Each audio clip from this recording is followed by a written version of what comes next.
Hello friends, how are you? I think all are fine. So जब से HPSC के notification आए हैं उसके साथ साथ एकलव्य स्कूल की भी वैकेंसी आ गई है और बिहार पब्लिक सर्विस कमीशन की वैकेंसीज भी आ चुकी हैं। तो इससे क्या है, स्टूडेंट्स का माइंड अब कंफ्यूज हो गया कि मैम पहले कौन सा एग्ज़ाम होगा, किसकी तैयारी करें किसकी ना करें। क्योंकि बिहार पब्लिक सर्विस कमीशन वालों ने भी सभी को अलाउड कर दिया, सभी स्टेट के कैंडिडेट्स, हमारे हरियाणा में तो करते ही हैं सभी स्टेट के कैंडिडेट्स अप्लाई। उसके साथ साथ जो एकलव्य स्कूल की वैकेंसी हैं उनमें भी अप्लाई किया हुआ है। तो उससे ये कन्फ्यूज़न हो गई है क्योंकि जो स्ट्रक्चर है वो थोड़ा थोड़ा अलग है कि मैम कौन सा एग्ज़ाम पहले होगा, कौन सा बाद में होगा, एकलव्य का पहले होगा या एचपीएससी का होगा या बिहार पब्लिक सर्विस कमीशन का होगा। तो देखो, माइंड में कन्फ्यूज़न है, किसकी तैयारी करे किसकी छोड़े, क्या कुछ करे। इस कन्फ्यूज़न को एक साइड करते हुए सबसे पहले और मेन बात जो है वो है आपका सब्जेक्ट। सबसे ज़्यादा जो फोकस आपको करना है अपने सब्जेक्ट के ऊपर करना है। और उसके साथ साथ क्योंकि देखो, जो हरियाणा पब्लिक सर्विस कमीशन का जो एचपीएससी का एग्ज़ाम होगा उसकी एस्टीमेट जो डेट दी हुई है वो सितंबर दी हुई है। और आपको पता ही है कि जब तक कुछ भी नोटिफिकेशन नहीं आ जाए, हम हरियाणा स्टेट की जो भी इंफॉर्मेशन है उस पर एग्ज़ाम के टाइम तक का भी कोई भरोसा नहीं है कि एग्ज़ाम के टाइम पर भी डेट बदल सकती है। सीईटी के केस में आपने देखा भी हुआ है, और जो हमारा जो सिस्टम चल रहा है 2019 से, वो आप देखते ही आ रहे हो।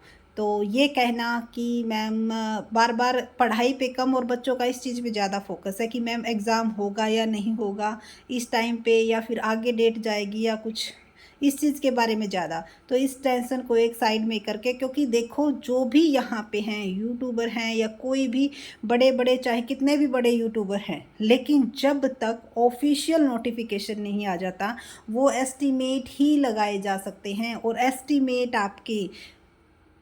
आपको पता ही है क्या हो सकते हैं, रॉन्ग भी हो सकते हैं और राइट भी हो सकते हैं। It's depend on situation.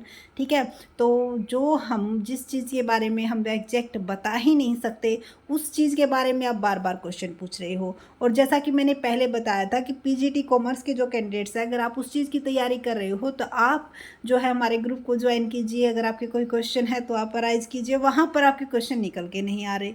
तो यही नहीं समझ में आ रहा है कि स्टूडेंट्स चाहता क्या है। एग्ज़ाम इतने आ चुका है लेकिन वो प्रॉब्लम वाले क्वेश्चन नहीं निकल के आ रहे। ऐसा नहीं लग रहा कि बच्चे जो हमसे जुड़े हुए हैं, कम से कम 56 कैंडिडेट्स जो है हमारे टेलीग्राम ग्रुप में हो गए हैं और जो सीरियसली तैयारी कर रहे हैं। तो ऐसा लगना भी चाहिए कि सीरियसली तैयारी करें, क्योंकि हम अपनी तरफ से पूरी कोशिश कर रहे हैं, लेकिन जो रिप्लाई है आपका वो बहुत ही निराशाजनक आ रहा है, जो मोटिवेट नहीं कर रहा आगे आपकी जो प्रिपरेशन है उसमें हेल्प करने के लिए। हम हर रोज़ हर डेली यही सोच के कि भाई आज जो है कुछ प्रॉब्लम आएंगी, लेकिन जो क्वेश्चंस हमें मिलते हैं वो बिल्कुल ही ऐसे क्वेश्चन मिलते हैं जो ये नहीं लग रहा कि बच्चे सीरियस से तैयारी कर रहे हैं। क्योंकि जो सीरियस से बंदा तैयारी करेगा तो उसकी प्रॉब्लम, माइंड में प्रॉब्लम आनी 100% श्योर है। तो आप अपनी जो तैयारी है उस पे ध्यान रखिएगा। और हाँ, एचपीएससी और ईएमआरएस, उसको दोनों को आप साथ साथ लेके चलिएगा। सिलेबस बिल्कुल सेम है, सिर्फ और सिर्फ डिफरेंस कितना है, हिंदी और इंग्लिश। वो आपको अपना उसके लिए 1 घंटा सफिशेंट है, वो आपको उसके लिए रखना होगा। क्योंकि क्वालिफाई नेचर की है तो आप उसको कम भी नहीं आंक सकते, क्योंकि क्वालिफाई नेचर की वजह से ही हमारा एनवीएस का पेपर रह गया था भाई। क्योंकि इंग्लिश हमारी कुछ ज़्यादा ही वीक थी क्या है भी। क्योंकि उस जो ग्रामेटिकल जो इंग्लिश होती है उस पर हमने कभी ध्यान ही नहीं दिया, तो क्वालिफाई की वजह से रह गए थे। बहुत ही अच्छा जो है सब्जेक्ट का एग्ज़ाम जाते हुए भी रह गए। तो उस चीज़ पर आप ज़रूर ध्यान रखिएगा। और जो मेरी गलतियां हैं मैं वो इसीलिए सोशल मीडिया पर बताती हूँ ताकि उनसे आपको कुछ सीखने को मिले। तो इंग्लिश और हिंदी जो एकलव्य के जिन जिन बच्चों ने एकलव्य में अप्लाई किया है, तो इस चीज़ को ज़रूर ध्यान में रखिएगा कि क्वालिफाई मानते हुए ये कि बस 4 ही नंबर लेने हैं 10 में से, ये तो आ जाएंगे, इतने इजी नहीं है। नेगेटिव मार्किंग भी है साथ में। ठीक है, कई ये सोचते हैं कि भी तुक्के लग जाएंगे, 4 तो ठीक मिल ही जाएंगे, तो नेगेटिव मार्किंग भी है। इस चीज़ का ज़रूर ध्यान में रखिएगा। थोड़ा सा फोकस आप हिंदी इंग्लिश पर भी रखिएगा, बाकी जो क्राइटेरिया है वो सेम ही है। ठीक है। जो मैंने सब्जेक्ट सिलेबस क्या कुछ था, पैटर्न क्या कुछ था, वो हमारे जो प्रीवियस वीडियो है उसमें डिस्कस भी किया हुआ है, वहाँ से भी आप चेक कर सकते हो अगर आपने नहीं देखा है।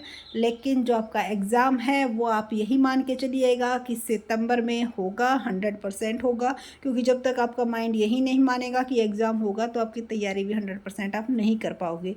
तो ये मानते हुए कि सितंबर में आपका एग्ज़ाम होगा, तो आपको सितंबर के अगस्त के लास्ट तक अपनी तैयारी जो है कंप्लीट कर लेनी है।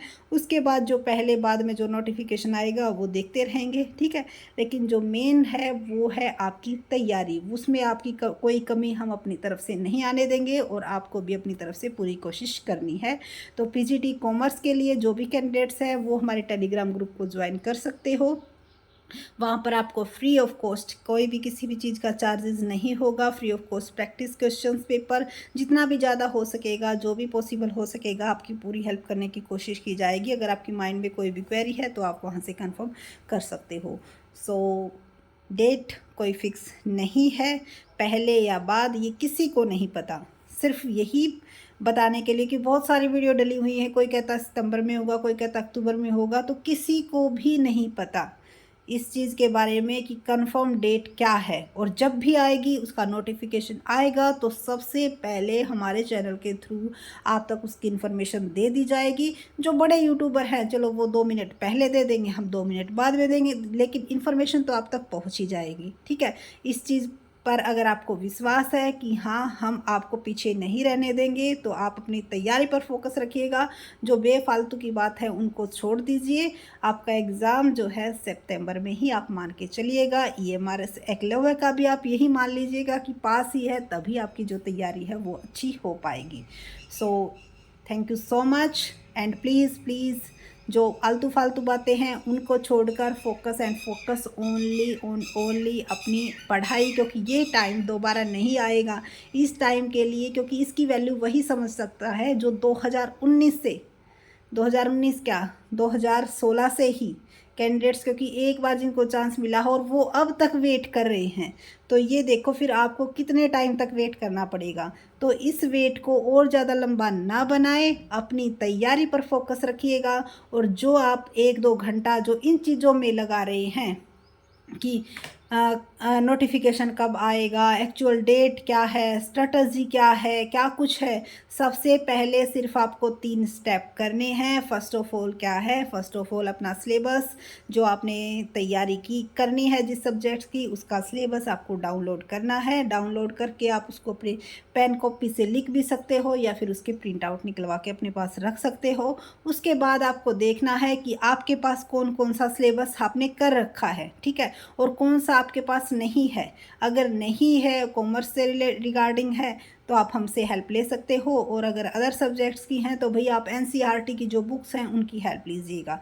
अदर कोई भी सोर्स ऐसा नहीं है जिसको हम ये कह सके कि वैलिड रहेगा, ठीक है। NCERT की बुक बहुत ही बेस्ट रहेंगी हर एक चीज़ के, हर एक सब्जेक्ट्स की तैयारी के लिए। फिर आपको ये देखना है कि भाई ये हमारे पास सिलेबस है, ये नहीं है, उसके लिए रिसोर्स इकट्ठे कीजिए। यूट्यूब में भी बहुत अच्छी वीडियो मिल जाएंगी, लेकिन किसी एक को फॉलो कीजिएगा। ये नहीं कि एक चीज़ के लिए आपने बहुत सारी वीडियो देख ली, लास्ट में आप कंक्लूजन निकालते हो, कुछ भी नहीं है आपके हाथ में, ठीक है। तो इस चीज़ पर नहीं, पेन कॉपी साथ में रखनी है, जो मेन पॉइंट है वो लिखने हैं, अच्छे से नोट्स तैयार करने हैं, ताकि लास्ट मोमेंट में आप उनको क्या कर सको, रिवाइज कर सको। रिवीजन भी मोस्ट इम्पोर्टेंट है। तो इन चीज़ों पर ध्यान मत रखिएगा। एग्ज़ाम आप सितंबर में मान के चलते हुए अपने सिलेबस को डाउनलोड करके, जो आपके पास रिसोर्स है द बेस्ट है, जो नहीं है उनको भी आप लिख लो, और उनके लिए भी आप कोई ना कोई मैटर आपको मिल ही जाएगा। और जो स्ट्रेटजी है वो हमने डाल रखी है, बस यही स्ट्रेटजी है, और कोई शॉर्टकट नहीं होता।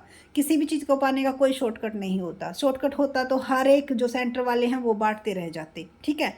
तो बस यही कहना था। कोई वैलिड नोटिफिकेशन जब भी आएगा उसकी इन्फॉर्मेशन आपको दे दी जाएगी। So thank you so much. और लास्ट एंड एट लास्ट यही कहूँगी कि सितंबर में ही मान के चलिएगा। डाउटेबल है, लेकिन यही मान के चलोगे तभी आप अपना बेस्ट परफॉर्मेंस दे पाओगे। Thank you so much. Video थोड़ी लंबी हो गई, उसके लिए सॉरी, बट स्पीड थोड़ी तेज़ कर लिया करो भाई, जिससे आपका टाइम जो है बच जाए। Thank you. हम भी नहीं चाहते आपका जो टाइम है वो वेस्ट हो, लेकिन कई बार कुछ ऐसी इन्फॉर्मेशन आ जाती है, बार बार बच्चे जो मैसेज करते हैं उनका रिप्लाई देना जो है ज़रूरी हो जाता है। So thank you again.